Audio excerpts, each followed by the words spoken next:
Thank you, Elia. I hope I can live up halfway to that incredible encomium. But what I want to do is thank Elia and Jennifer Gately they did all of the installation and virtually all of the organizing of the show. I just wrote the catalog. So Elia and Jennifer are the people that really are responsible for this beautiful show. I first heard of Jack Wisby long ago when I was the new art dealer at North Point Gallery in San Francisco. Man came into the gallery, I think he was a member of the Kent family of Kentfield, and asked me if I'd ever heard of an artist called Jack Wisby. I said, no, I really haven't. He said, well, that's not surprising because he wasn't very important. Old-time Marin people tell me that he traded paintings for groceries and dental work, that kind of thing. So he couldn't have been very important. And I had to agree at that point because I had done extensive research in early California newspapers and hadn't seen his name. So I thought he couldn't be very important or much of anything. Then I saw a couple of examples in auction previews and in private collections that were okay, but maybe not at the top of what I think of as great landscapes. But as time went on, I started to see better examples that I thought, wow, this guy was okay. In fact, he was excellent at his best. And then I found references to him in early 20th century San Francisco newspapers when, for a short period of time, he exhibited paintings in San Francisco. And the reviews were very, very favorable and mentioned sales as well as Wisby as a particularly wonderful colorist. That was part of the museum. So then by 2007, when I curated and organized the Thaddeus and Welch show here, it suddenly occurred to me this would be a great venue for a Wisby show. But various projects intervened, and so it wasn't until 2019 that we really started working on this project full-time. And this is a result of it, and for me, it's a dream come true to see this beautiful, beautiful installation, all these excellent paintings, all in one place that should convince anyone who likes this kind of art that Wisby was a very, very solid and wonderful artist. Let me give you a brief biography. First of all, I want to talk about the sources that I had available when writing the catalog for information on Wisby. Unfortunately, I didn't have any contact with any descendants. Jack and Mary Anne Wisby didn't have any children of their own, but there were all kinds of nieces and nephews. But by the time I got involved, they'd all been scattered and I didn't have any contact with any of them. So I had no access to letters or any kind of first-class memories that would help me characterize Wisby as an artist. My only real source was Marin County newspapers of the early 20th century that, thank heaven, have recently been digitized so that you can punch Wisby into a database and get 18 articles in half an hour, whereas in the old days you had to go through page by page looking for art items, and once in a great while you'd find a mention of the artist you were working on. But things have gotten to be a lot better, and Wisby got a fair amount of coverage from Marin County newspapers during his career. But you have to be careful with newspapers because they often have misinformation. The one important article on Wisby that gave a biography was printed in the Marin Independent Journal in October of 1960, and during the occasion of the one-man show at the Torrance Gallery in San Anselmo. It was covered by the Independent Journal and gave a biographical paragraph or two, which had misstated the dates of Wisby's arrival in San Francisco, for example, and various other things. Luckily, I was able to correct all of that by looking at his death certificate, which is another source of information that his widow had filled out, giving various biographical facts about her late husband. So it was from the death certificate of Mary Anne Wisby as well, and also city directories, also a very good source of information. It tells you where various people were living in particular years and what profession they were following. So those were the sources I had, and so we corrected. It was all very small stuff. Wisby didn't come to California in 1890, it was 1892, and for those of us who were sticklers for information, that was a very important correction that we made.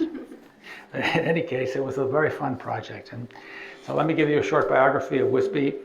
We know from his death certificate that he was born in Cambridge, England in 1869. His real name was John Wisby, and Jack was his nickname that he always went by. We know nothing about his childhood schooling or his teenage years. It's a complete blank.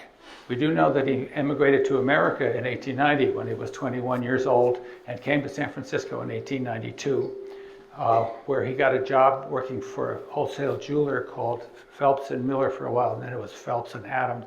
He worked there until 1906, so he had a source of income apart from his art ambitions all during those years. We have no record of him doing anything artistically, although he must have, until about 1906. In 1898, he married an English woman, immigrant, from a very prominent English immigration family, the Fosseys. Mary Anne Fossey was interested in art, and that's probably how she and Jack got together, and eventually they got married in 1898.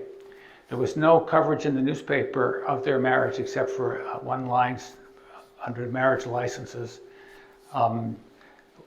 which is, to me, suggests that Jack wasn't prominent enough socialite to be bothered with, because Mary Ann's sisters, when they got married, there were big articles in the San Francisco Call about their wedding. So the Fosseys were a pretty important immigrant family in San Francisco during those years.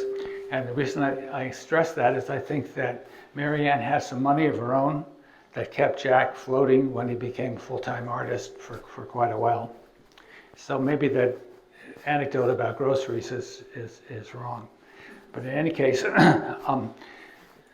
they lived with the Fossey family on California Street, right near, up on Nob Hill, right near Grace Cathedral for several years, before moving to Lagunitas in around 1906 to the Maillard Ranch. I'm not sure why they did that, but Phelps and Adams went out of business after the earthquake and fire, so the Wisbys went to Marin County. I'm not sure why, but it was then, I'm sure, that he interacted with Thaddeus Welch and took art lessons from Thaddeus Welch and was heavily influenced by Welch during that time of study in Marin.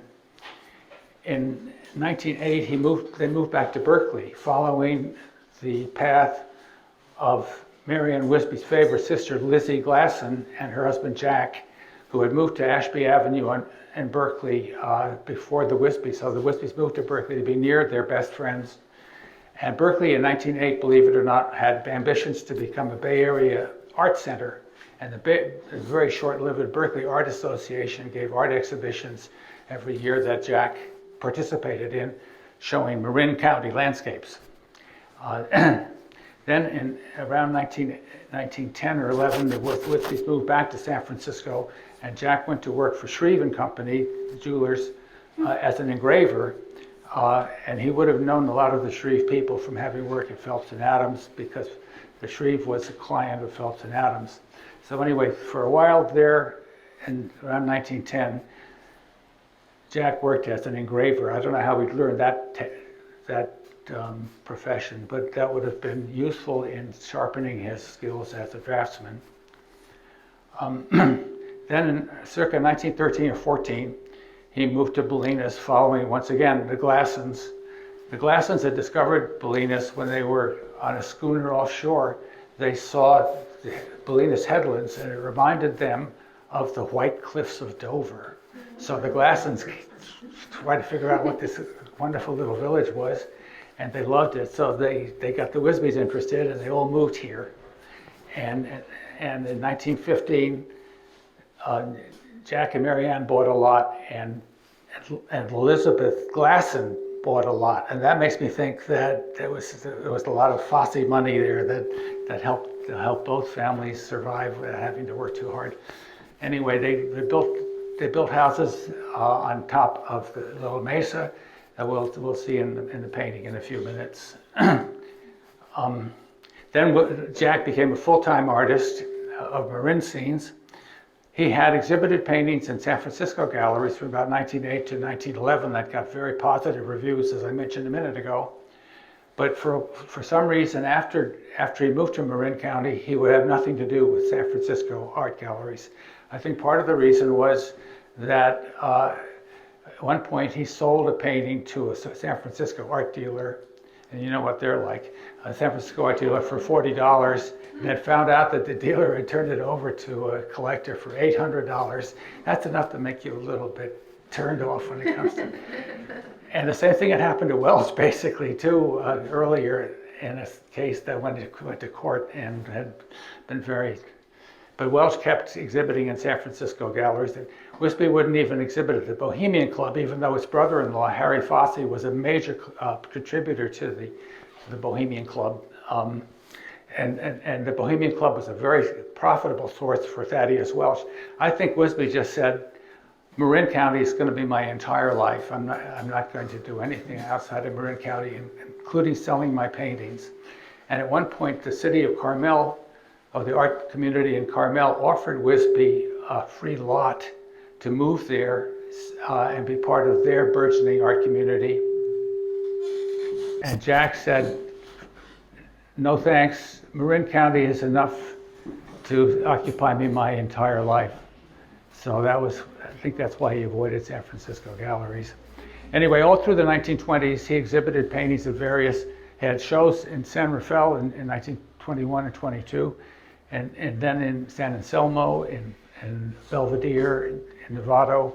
He spent a season in Inverness, all through covered every base in Marin County during the 1920s. And after 1930, mentions of him in the newspapers declined, so I really can't say what he did very much during those years, except that in 1935, a painting he did of what's now Hamilton Air Force Base, showing the new buildings and everything, which was quite a good work of art, was donated by Marvelous Marin, that was in charge of the opening of the air base, who then was just an army base, I think, to Franklin Roosevelt. And there was a lot of publicity in the papers. The reason I mention that is that it seems to suggest that Jack's prowess as an artist didn't decline at all during the 1930s.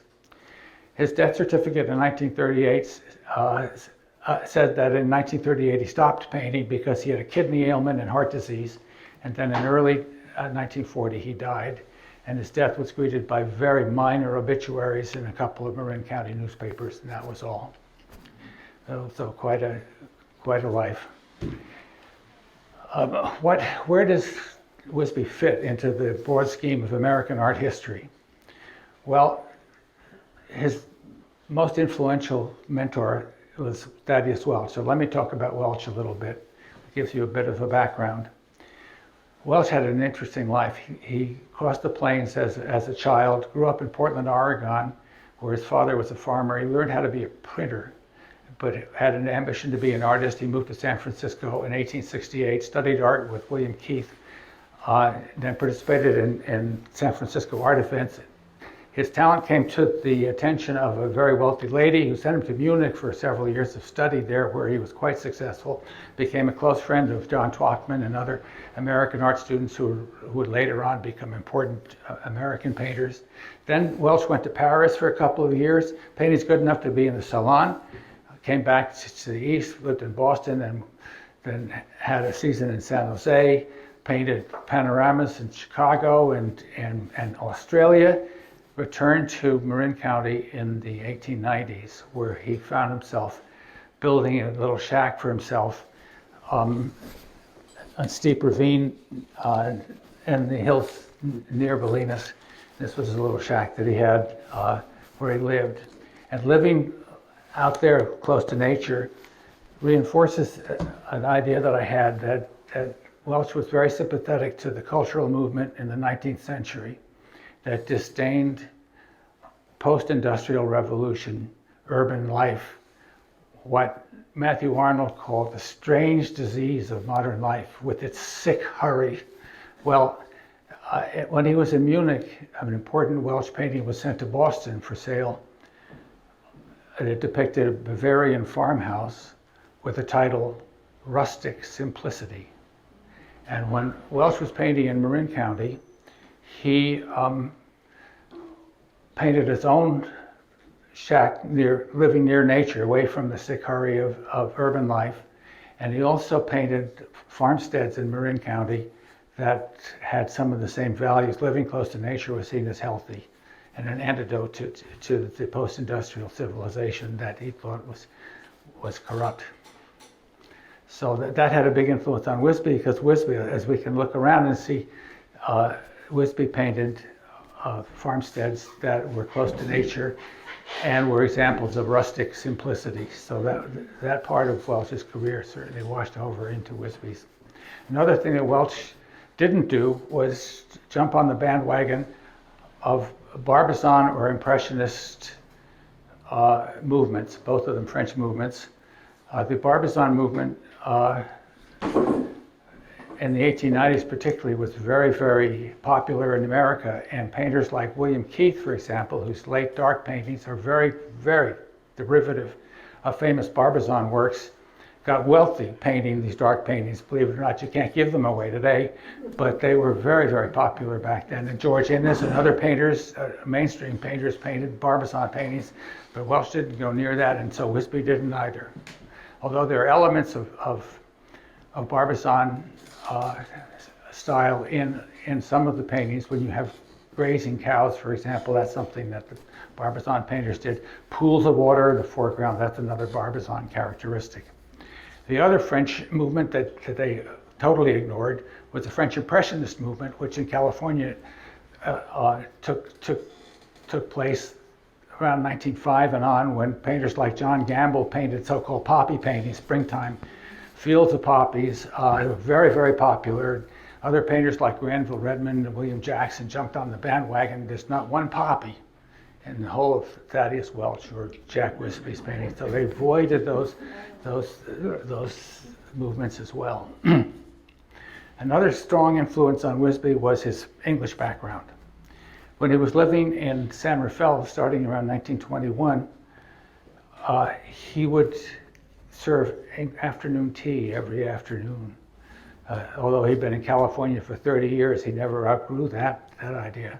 And then in 1919, he bought a breastplate, an antique breastplate that had been discovered in Bolinas by a teenager, because it was thought to have been worn by a member of Sir Francis Drake's crew that came here in the 16th century. And so for a while, Jack Wisby could consider that he had followed Sir Francis Drake to Bolinas.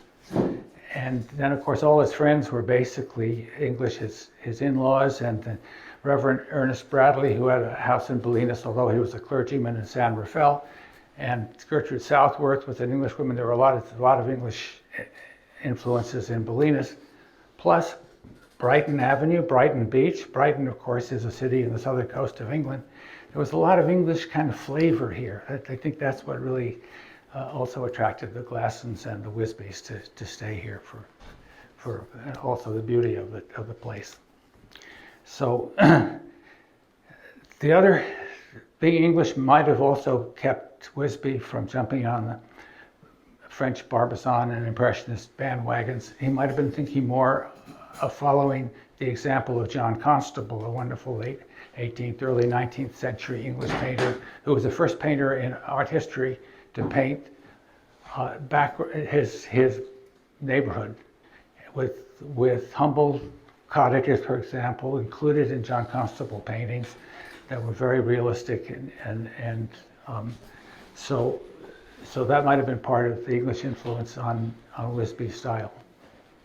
Now we have to remember that in the early 20th century, color photography was very primitive, and if a person wanted to have a record in color of a beloved property or site, you had to turn to art. But artists didn't consider themselves purveyors of color photographs. They wanted to create art out of visual experience. Victorian sages like Emerson and John Ruskin saw nature as God's handiwork, and enjoined artists to let that show in their paintings, not just paint any old thing, but make it divine. Well, that created a conundrum for realistic artists. They were told to get it right, so we can see that it's what we want to see, but make it better than right. And in the struggle between those two poles, a lot of wonderful art was produced, and I think that's what we see as we look around here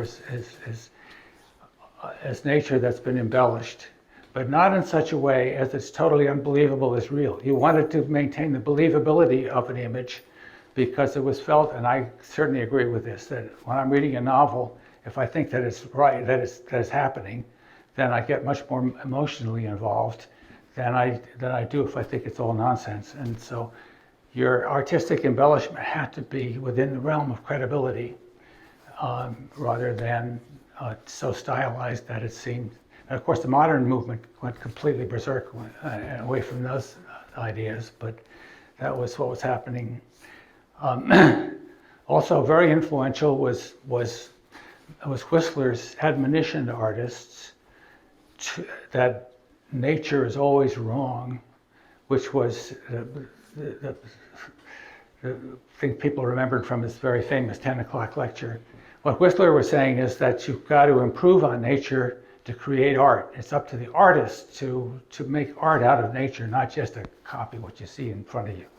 And that was very influential in America. Of course, all of Whistler's harmonies and blah, blah, blah, and all of his titles reflect that point of view. And it was very influential in Northern California in the 1890s and early 20th century. Looking around here, you can see that the harmonious palette was something that Wisby was particularly interested in achieving.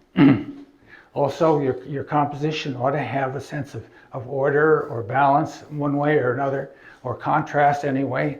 All of that to go with the coordinated palette. Well, let me start talking about applying these lessons to some of the actual examples.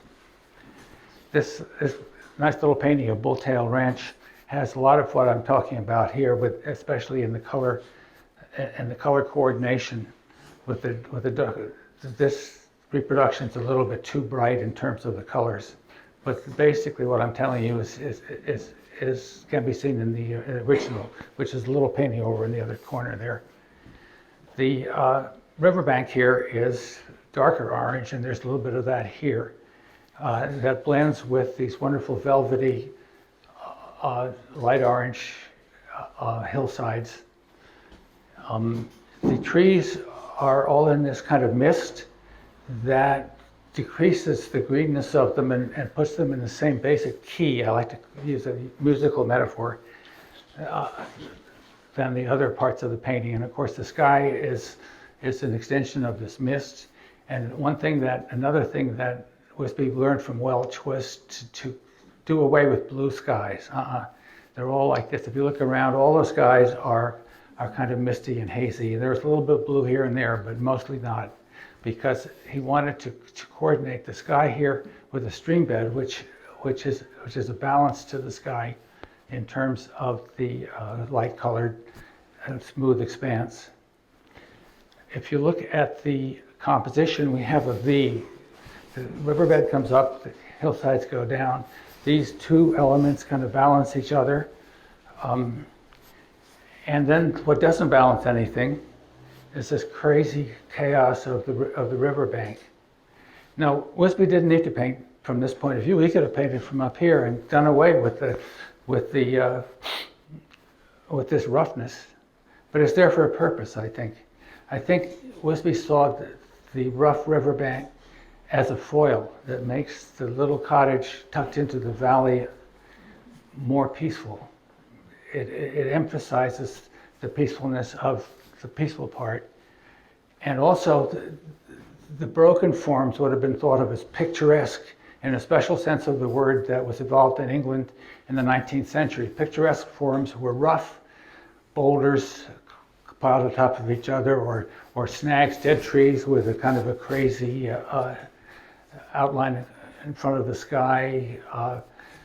Ruins were picturesque, and picturesque elements were thought to be very emotionally satisfying sights. And excursionists would go to Tintern Abbey, for example, in England, just to have that picturesque experience. So I think we have a picturesque foreground giving way to this really wonderful, harmonious, peaceful, human, close to nature establishment.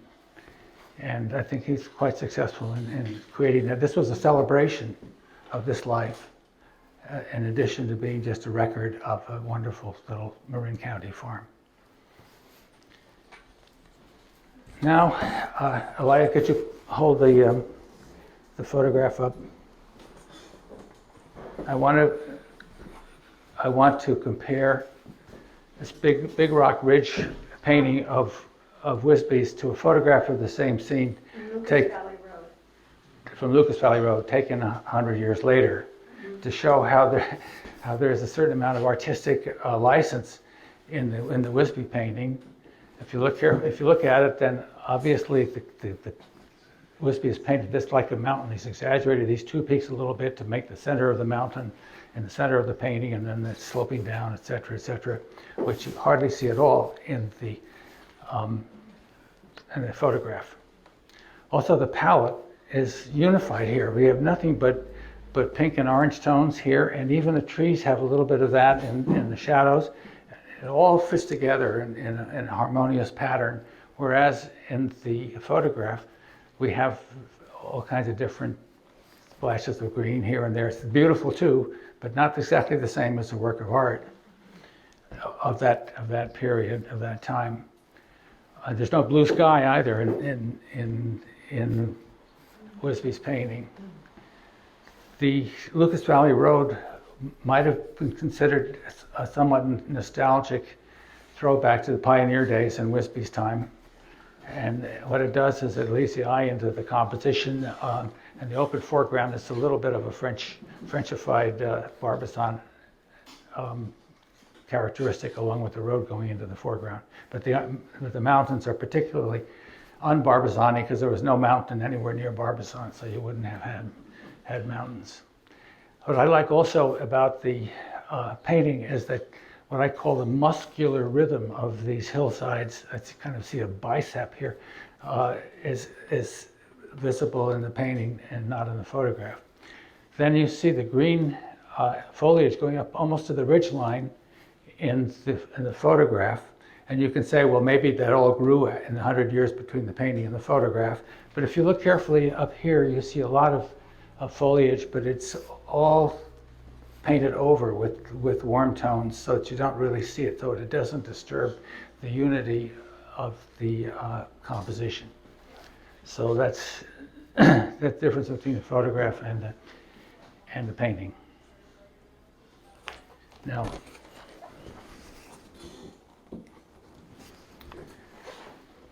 here's the Bolinas Headlamps painting, which is quite an interesting example, of course, because what it shows is Wisby's house up on the ridge and the Glasson's house behind it. And I think one of Wisby's motives in painting this work was to show how incredible it was for these people to be living up there all by themselves in this incredibly scenic location with a wonderful view. Maybe as time went on, there'll be 100 different houses here, but now they're up there all by themselves, living close to a beautiful part of nature in a place that resembles a very famous English headland, the White Cliffs of Dover. We see a lot of the same harmonies in the warm tones all through this part of the painting. And we have the balanced composition of angular hillsides coming down from left to right. And the stronger orange tones in the foreground give way to lighter ones that give way to this almost non-material, spiritual, white hillside. And there's a little bit of a metaphor maybe in that is up close things look kind of rough, but if you look far enough in the distance, everything's smoothed out. There's a little bit of that in a lot of 19th century American art. I may be overinterpreting a little bit here, but that was a motif that you often found find in 19th century American paintings. We have the picturesque roughness here in the lower left that's smoothed out as we go along, and it's just and then orderly kind of arc that the ocean forms there gives the whole thing a sense of order and harmony that also celebrates the scene that has been painted. How am I doing here? Okay. This painting depicts the sixth green of what was the Belvedere Country Club, where Wisby learned how to play golf in 1928, spent the whole summer and fall there in 1928, and he was particularly taken with this viewpoint. And he may even have used this photograph from the 1920s as a template a bit for his painting. But this, to me, just has this wonderful yellow-green foreground, and even these trees have a lot of yellow shadows in them. So you have this harmony that gives way to the silver blue, very soft silver blue bay, and soft purple of Mount Tam, and then this soft sky. And they all fit in the same key as the yellow-green of the lawn. There's this wonderful transition of soft tones and different tints that I think have a very strong aesthetic impact. And this little tree got left out because I think Wisby loved the smoothness, the velvety smoothness of the lawn. He left the golf thing out too. The lady there is putting, so it doesn't look like a normal green, but it actually is. But there's no green in this picture. Wisby also did a very strong framing tree here to frame the view. And what he added, which is not in the photo, are these shadows here, that if you look carefully, they're blue and purple tones in those shadows that blend with the distances. So there's this very subtle but real upgrade of what the scene really looked like as interpreted by a visionary artist.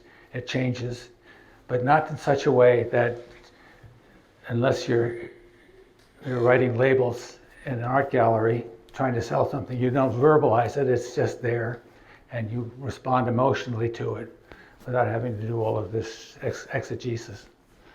But this kind of painting to me, as we look around, there are many of the same quality, isn't just an okay regional work. It is a wonderful painting. I've been all over the place and seen landscapes for 50 years, and I promise you, these are as good as just virtually any other landscapes that you're ever going to see.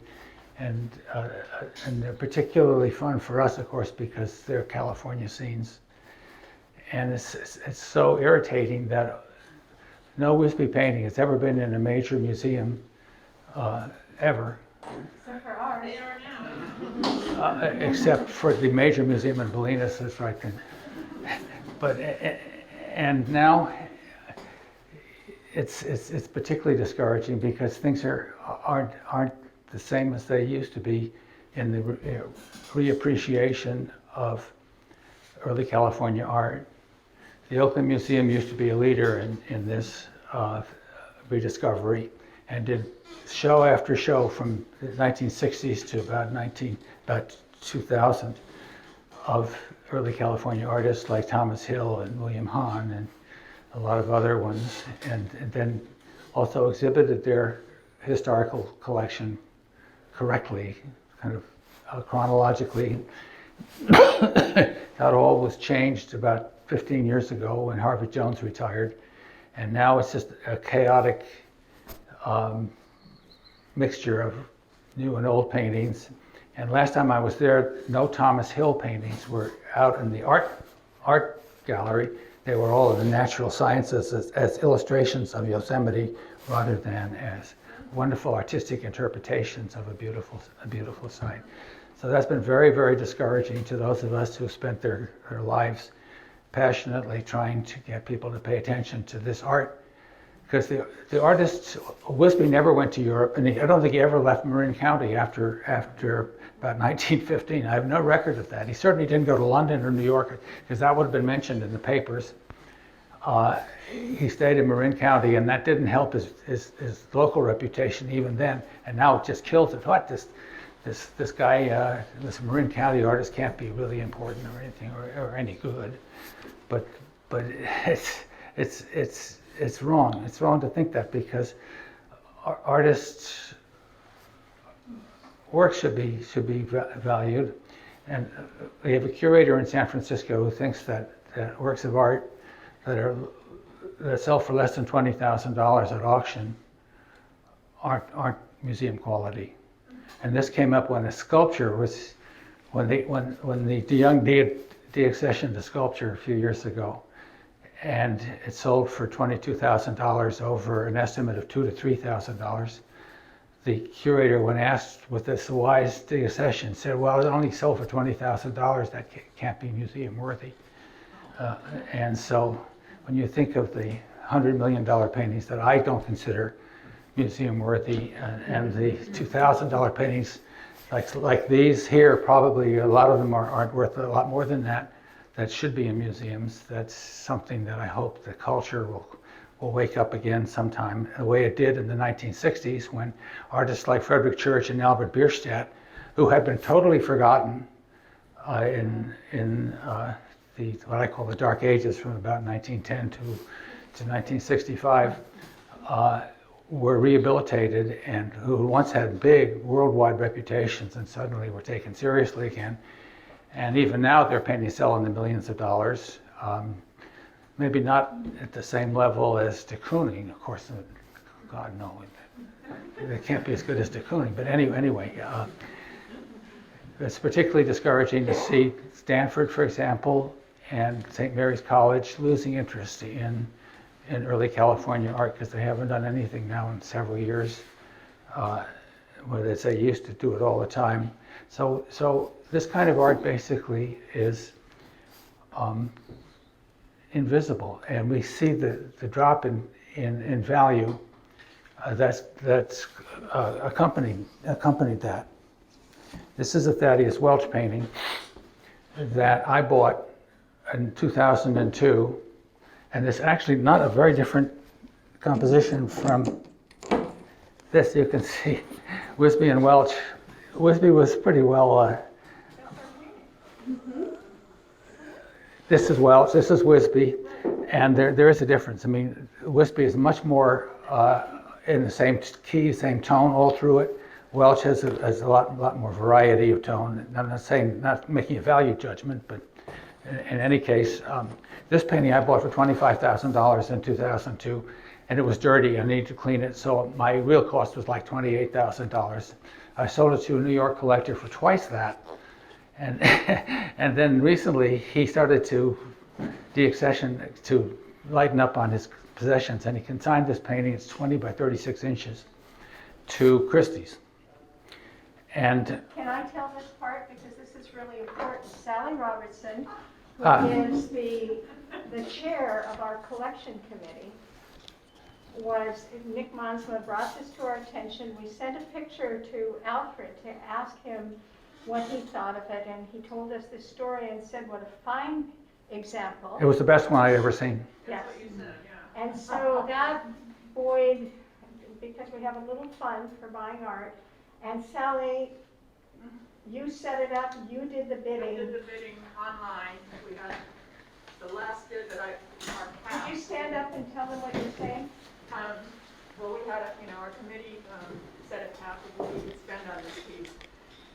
And you know how this auction closes, piece, it's a huge auction, and I thought it was all closing on Tuesday morning, I was all set, but no, our piece was lot number 280 something, so they closed lot by lot, so it didn't actually close until Wednesday morning, and I had a low bid on it, just to hold it, and I thought, aha, but then right at the last 5 minutes, as you probably know, someone else jumped in and bid us up, but we got it right below the cap that we were willing to spend, so thank you.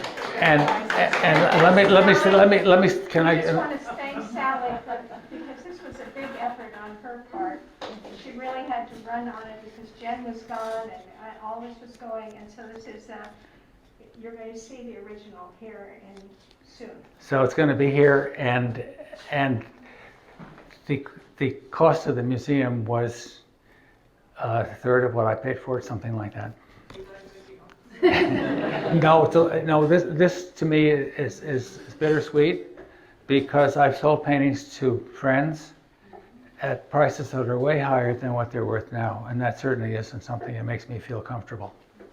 But let me finish by saying that it's particularly to the credit of Elia and Jennifer Gately and all the wonderful people here in Bolinas that they continue to do shows like this to keep this art visible. And someday, maybe my catalog will come into the hands of some young nutcase, some Ruskin, some latter-day Ruskin who's going to say, God, this is good. And so at least there's something going to be in a couple of libraries, and then maybe this art will be valued to its full extent. And so thank you, Elia.